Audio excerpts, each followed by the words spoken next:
Qual é, pessoal? Tudo bom? Vamos estar falando agora de desenvolvimento humano?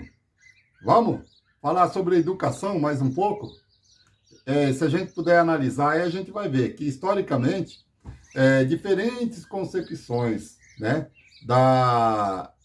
diferentes concepções acerca do desenvolvimento humano, né, têm sido traçado na psicologia, tá? Então, essas concepções, elas vão procurar responder como cada um chegou a ser aquilo que é, né? E mostrar ali os caminhos abertos para as mudanças nessa maneira de ser, tá? E quais as possibilidades de cada indivíduo para aprender. Você já pensou sobre isso? Você vê que interessante? Por exemplo, os fatores hereditários e o papel da maturação orgânica têm sido superestimados, se você parar para analisar, né? Por correntes afins ali do biologismo, do inatismo, que vão estar enfatizando essa espontaneidade das transformações nas capacidades ali, das capacidades psicológicas do indivíduo, as nossas capacidades, né? Vai sustentar que dependeria muito pouco da influência de fatores externos, tá? Então, o desenvolvimento humano seria como desenrolar de um novelo. Se você parar para analisar, se desenrola um novelo, tá? Então, ali você vai perceber que estariam previstas ali, daria para você ver todas as características de cada ser humano, de cada pessoa.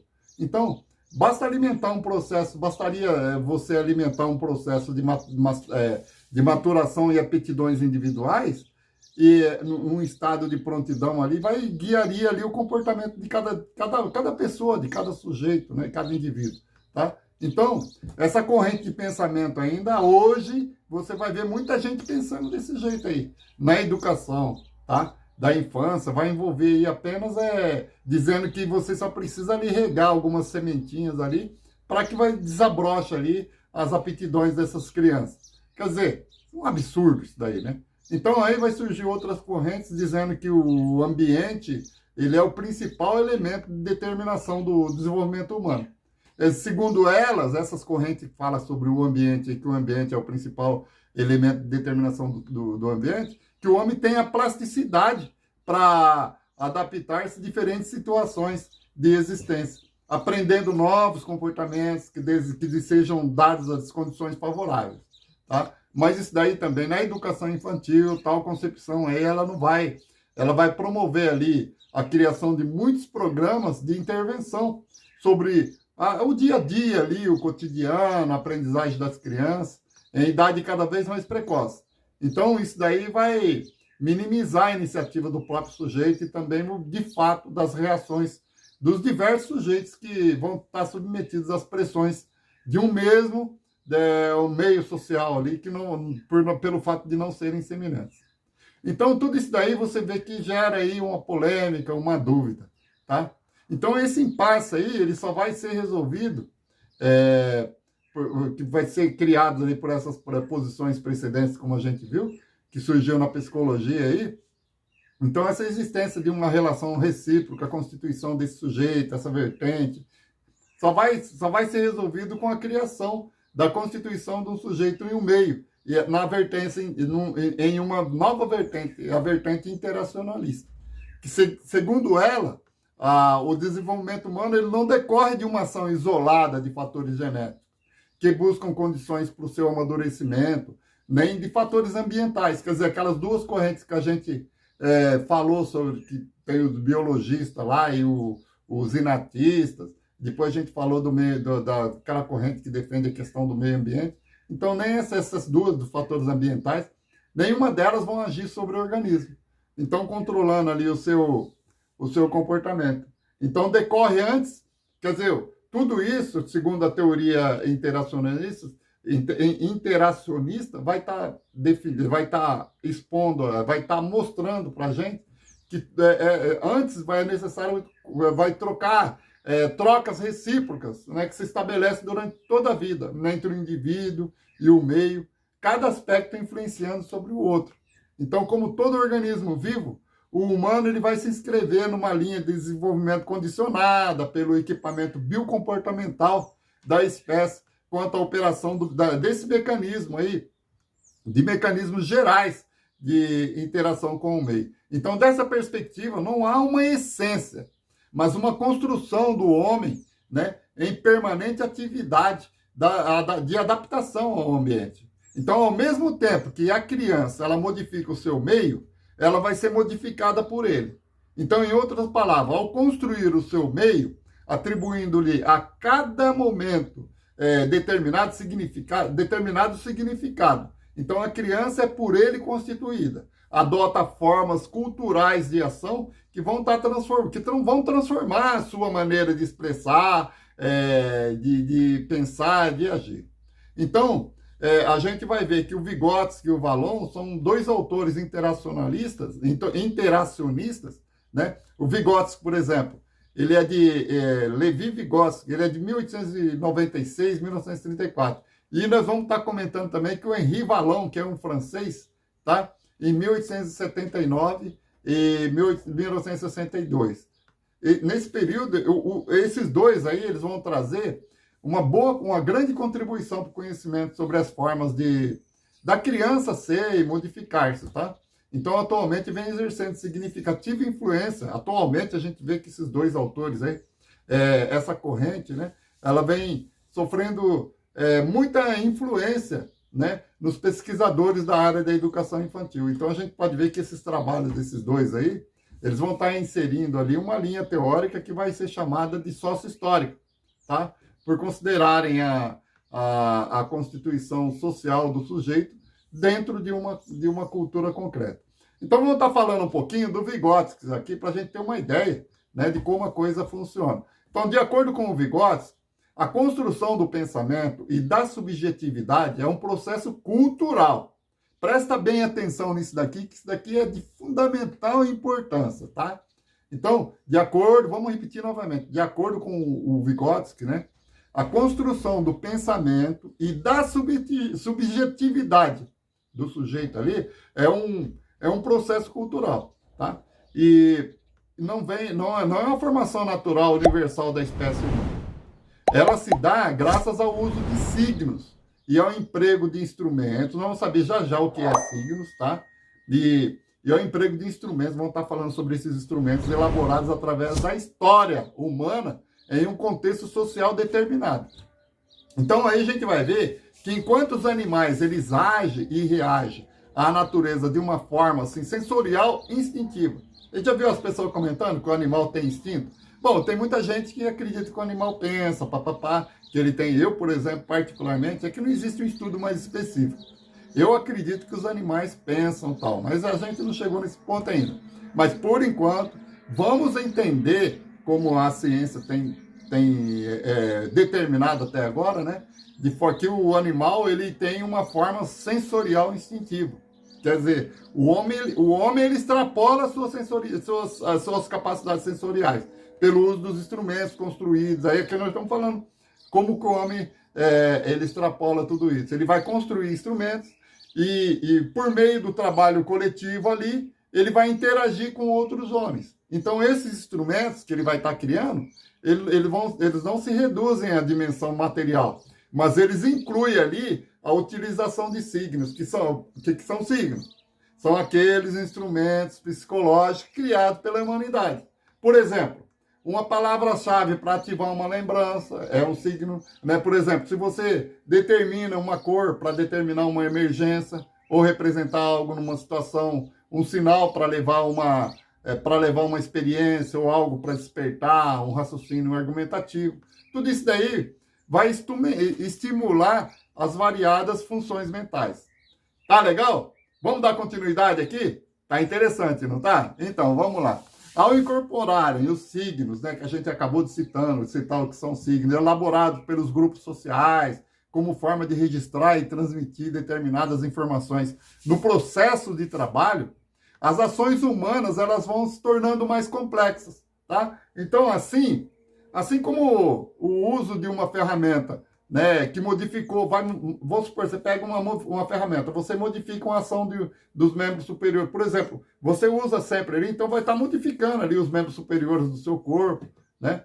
E lá na antiguidade aconteceu isso também. Conforme o homem ia utilizando determinadas ferramentas, ele ia modificando a forma dos seus membros, o seu corpo ia se modificando, o hábito de observar, por exemplo, o clima, né? E as estrelas lá no céu, os astros do céu, a lua, o céu, a lua, as estrelas, os outros planetas que você vê aí, né? O fato de estar observando isso daí vai levar o homem, por exemplo, o lavrador, né? Ele vai auxiliar as pessoas no desenvolvimento das suas tarefas, nas atividades praticadas assim na rotineira. Tem muita gente que olha para o céu e fala assim, ah lá, o tempo hoje está de chuva. Então, o homem aprendeu a observar essas coisas e auxiliar ali no seu dia a dia, na sua rotina, tá? Então, esses signos aí, eles são criados ou descobertos pelo sujeito, tá? Pelo homem. Mas o homem, o homem vai se aproximar dele, o ser humano, né? Vai se aproximar, vai se apropriar disso daí desde o seu nascimento, tá? E vai emprestar essas significações, essas suas ações, para suas ações, para suas tarefas, para estar realizadas ali em conjunto. Então, essas interações adulto, criança, as tarefas culturalmente estruturadas, presta bem atenção nisso, que isso daqui é muito importante, pessoal. Isso é fundamental importância mesmo, tá? Então, essa interação adulto, criança, nas tarefas ali culturalmente estruturadas, com complexos significados, vão criar aí um sistema de consciência culturalmente elaborado em uma contínua transformação. Então, de início, a realização de uma tarefa conjunta é uma totalidade no qual os atos dos parceiros, eles são, você vai ver que eles vão estar intimamente entrelaçados ali, em contínua transformação. Então, no princípio, você vai ver que a realização de uma tarefa conjunta é uma totalidade na qual os atos dos parceiros vão estar intimamente entrelaçados. Com a experiência, né? Conforme uma criança imita a outra, por exemplo, tem muito isso. Você vai já, quem que nunca viu uma criança imitando a outra? Então ela vai se apropriar aí de instruções e questionamentos e outras coisas que a criança vai tá fornecendo. Então ela pode fazer indicações a si mesma, né? E apresentar um rendimento independente. Então é porque o Vygotsky ele vai afirmar que toda função superior ela se manifesta, primeiro, em uma situação interpessoal e depois intrapessoal. Quer dizer, primeiro, né, ela vai estar entre pessoas. Ali você vai ser o contato ali com as outras pessoas. Só depois ela vai internalizar na pessoa. Tá legal? Deu para ficar claro isso daí? Então o pai ele pode chamar uma criança, a atenção de uma criança por um determinado objeto. Então ele vai perguntar o que é isso, né?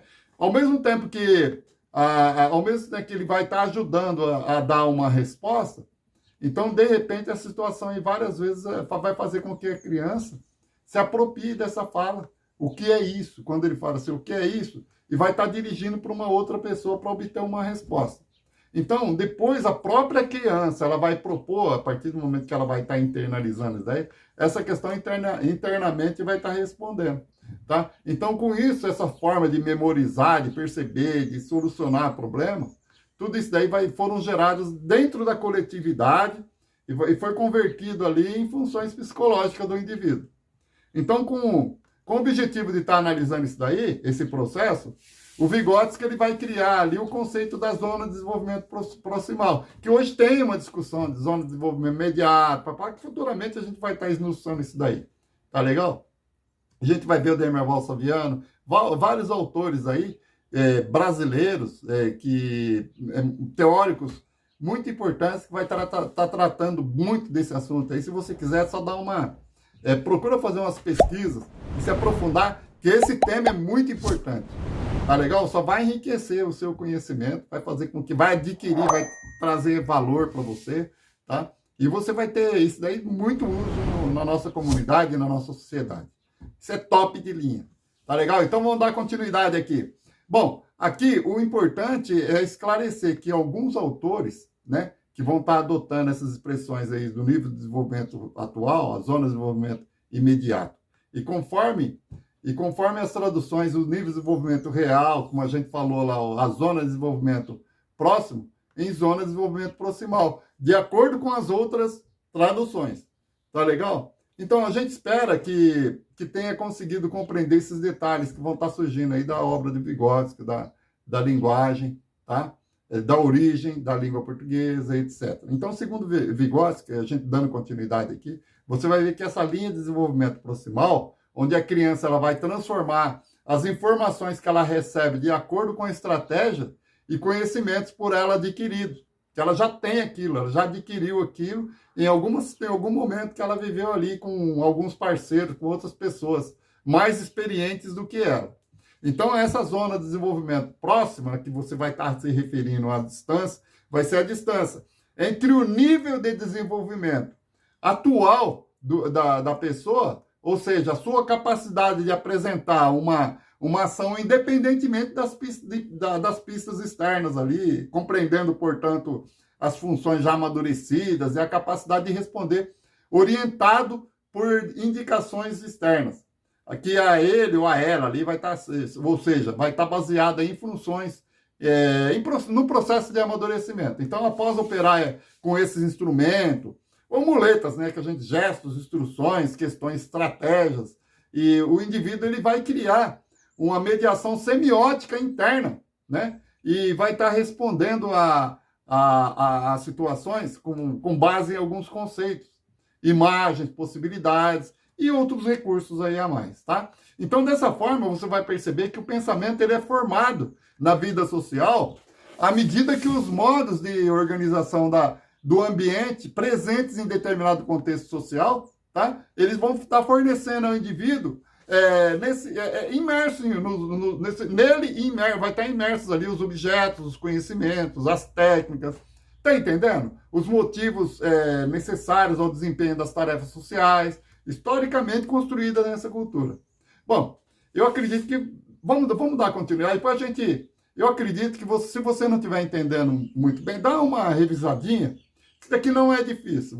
Isso aí você vai ter que assimilar, tá? E depois você vai entender que é desse jeito mesmo que a coisa funciona, tá? Então, essa realização dessas tarefas aí, por sua vez, elas vão estar modificando esses instrumentos materiais ou simbólico, e vai estar levando à criação de outros. Olha que interessante, né? Então, entre outros signos, a apropriação pela pessoa da linguagem do seu grupo social, quer dizer, de acordo com o Vygotsky, ele fala assim, que vai estar constituindo um processo mais importante no seu desenvolvimento. Quer dizer, a nossa linguagem, tá? A linguagem vai permitir que o mundo ele seja refratado na consciência humana por meio de significados culturais, tá? Selecionados pelo sujeito, e por ele vai estar apropriados ali com um sentido próprio, embora impregnado de valores, tá? E motivos sociais, historicamente determinados, tá? Então, a emergência da linguagem verbal, de um agir comunicacional, vai estar regulando a atividade da criança pelo estabelecimento por parte dos parceiros, de um acordo sobre o sujeito, tá? E as formas de ação que podem ser, então, planejados e avaliados, tornando-se mais complexos. Então, isso daí você vai ver que a aquisição de um sistema linguístico vai dar a forma ao pensamento e reorganizar as funções psicológicas da criança e a sua atenção, a memória e a imaginação. Bom, aqui nós falamos sobre o Vygotsky, tá? E sobre o interacionismo, né? Futuramente a gente vai ver mais profundamente sobre essa teoria, o seu pensamento, a importância dessa teoria para a educação e para a sociedade de forma em geral, tá? Num próximo capítulo, nós vamos estar falando também sobre o Vallon, que teve uma influência muito importante também na educação, que vem nessa linha do Vygotsky, trazendo uma boa discussão. Tá legal? Hoje nós vamos estar ficando por aqui e vamos fazer o seguinte, a gente vai pedir para você, se você tiver algum comentário para fazer sobre o assunto, alguma dica, alguma dúvida ou alguma proposta, né? Alguma opinião, coloque aqui para a gente estar falando sobre esse assunto, tá legal? Para a gente estar tentando discutir, para a gente estar tentando debater. Ou então, quer dizer, sempre é importante um debate, um diálogo, né? Então, a sua opinião para nós é muito importante. Coloca aqui que a gente vai dar especial atenção para você e a gente agradece muito, porque vai enriquecer o nosso vídeo, vai enriquecer o nosso debate. Isso daí vai ser importante para as pessoas que querem adquirir conhecimento, tá? E se você não é inscrito, se inscreve no nosso canal, tá legal? E você também pode estar compartilhando com os seus companheiros, com as outras pessoas. Então tá bom. Então aperta o botão de curtir aí. A gente agradece o fato de você ter nos acompanhado até aqui. Forte abraço. Tchau!